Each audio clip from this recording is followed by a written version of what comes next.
Making a video. Yeah, I think I'll make a video about Efilism. And so we'll call it something outrageous. Efilism or idiots. Yeah, those are the two choices. Yeah, it's sort of a response a little bit to Pierrot. Pierrot's making another one of his way too many words, sophistry, bullshitty, talks about words being useless and then just makes them more useless, which is kind of ironic. Well, the whole thing's ironic. In one video, I'm a pantheist, and then he talks about other people being fucking dogmatic, and you're just like, what the fuck? I mean, all pantheism is made out of this dogma of positive thinking. It's totally unrealistic. Totally, let's ignore the reality and let's pretend, it's all fluffy and circle of life kind of crapola, symbiotic relationships. Organisms went up to each other and shook each other's hands and said, let's be friends. No, they didn't just parasitically eat at each other's ass and then finally grow to like it. What a pile of shit. So anyway, Efilism or idiot. It's the truth. There's one truth, okay? Once you're an atheist, you're stuck. There's nowhere to go, okay? If there's no God, there's one fucking truth, all right? There's an accurate description of reality, and it's inaccurate, all right? The accurate description is chemistry, reproduction, consumption, cannibalism, addiction, and ultimately destruction, okay? It doesn't go anywhere. It's gladiator war for the sake of gladiator war, produces absolutely nothing but this experiential bullshit that we experience, which is basically motivational impulses created mostly by our biology, hunger and sex, and then the ego on top of the sex thing to make us compliant to the necessities of relationships that will foster the idea of our prodigy surviving to its maturation. And the mechanisms that drive things to do that, like seals, most male seals never have sex. Right? That's the bargain they're in, right? That's some kind of bargain, right? So Anna made some kind of idiotic video saying, what would the cow think? Well, if the cow was educated and he understood what being a cow was, I mean, what, are you going to ask a cow while it's ignorant? Why don't you just ask people 40,000 years ago what ethical is? Do you think murder's wrong? Let's go back 100,000 years and go ask a human being what they think of murder. Ugh, fuck. It's just idiotic. There's one path of knowledge and education, dissection of the truth. There's one slide in the microscope. There's the little bugs. You look at the little bugs, you document them, you write it down what the fuck's going on.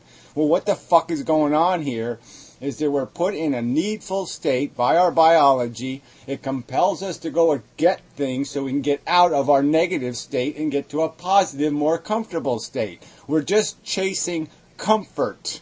All right? And while comfort is a good thing, while it's always better, like if I give you a broken leg, you're going to think it's really fantastic if I unbreak your leg. If I snap my fingers and unbreak your leg, you're going to be like, holy shit, that was as good as sex.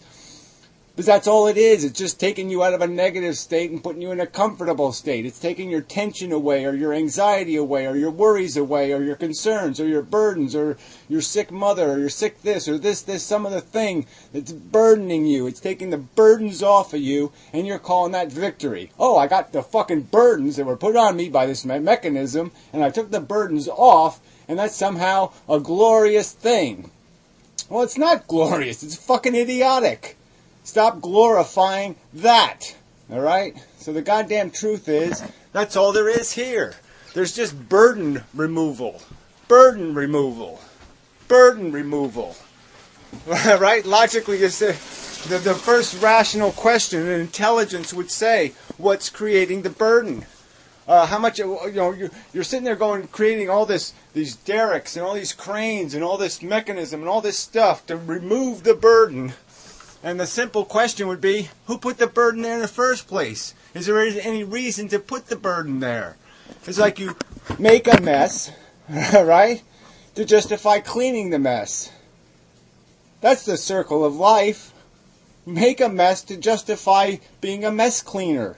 You're a fucking fireman starting fires. That's all. There's nothing else happening here.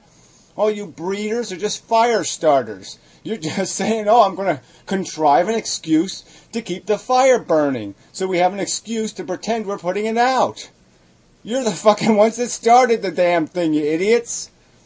So yeah, there's no argument about atheism, agnostic, blah, blah, blah. No, there's one thing, okay? If you're not a theist, you don't believe in a divine God that has some master plan that would be completely, that escapes all logical conception, right? I mean, no religion has an explanation for the brilliant God fucking brain. What the fuck's going on in that brain? Behind some psychotic, I need a pet, so I'll make human beings so I have a pet. But beyond that explanation of God's purpose, there isn't any. There's no conception of what's on his mind, what the idea is, what the master plan is. So there's nothing here. No one describes these heavens as anything. The only thing that comes close to something that makes any rational sense at all is some sort of Muslim bizarro heaven where you go screw a bunch of virgins that came from nowhere. I guess invented virgins for your purpose, for your glory. But it's just all fucktarded nonsense. So you're either an Efilist or you're an idiot. You either got the truth or you got nothing. You got a sack full of dogma, or bullshit, or made-up crap, or fables, or fantasies, or unicorns, phantasmagorical, wishy-washy, mushy nonsense. Alright, we know what we are. We're a biological mechanism programmed by a DNA molecule's evolution over 4 billion years to be a goddamn gladiator in a senseless war to declare yourself winner because you survived and you got your stupid DNA to go into the future. You made a copy. You performed a fantastic function of being a goddamn idiotic Xerox machine that Xeroxes itself. Yeah, brilliant. So it can Xerox another Xerox machine, and then make another Xerox machine to accomplish absolutely nothing. Watching the tub. Yeah. Yeah, so that's the truth of it. Fuck all the... Oh, man, people on YouTube are just too fucking stupid. I mean, just really. I shouldn't say that, because that just pisses people off. Oh, you can't call me stupid. Yeah, you're fucking stupid. This isn't complicated, just as it isn't complicated. 30% tax, 800% tax. Oh yeah, there seems to be a little bit of an imbalance there. Duh. I mean, what the fuck else are you assholes going to defend? Whatever. Fucktards everywhere. That's probably enough. Yeah, I'm going to take a nice, relaxing bath and get comfortable. So then I can get re-burdened, re-hungry, re-horny, re-fucked over again, so I can just do the same shit all over again, because you assholes won't wake up and just say, wow, it is kind of a stupid-ass fuck game. Duh. But no, don't apply logic. Just keep making shit up. Fuckers. It's all Santa Claus. Efilism or Santa Claus. Those are your two choices. Rationality or irrationality. Truth or lies. Those are your choices. Hit the button. Hit some more. Hit it again, Gary. Hit it again. Smash it.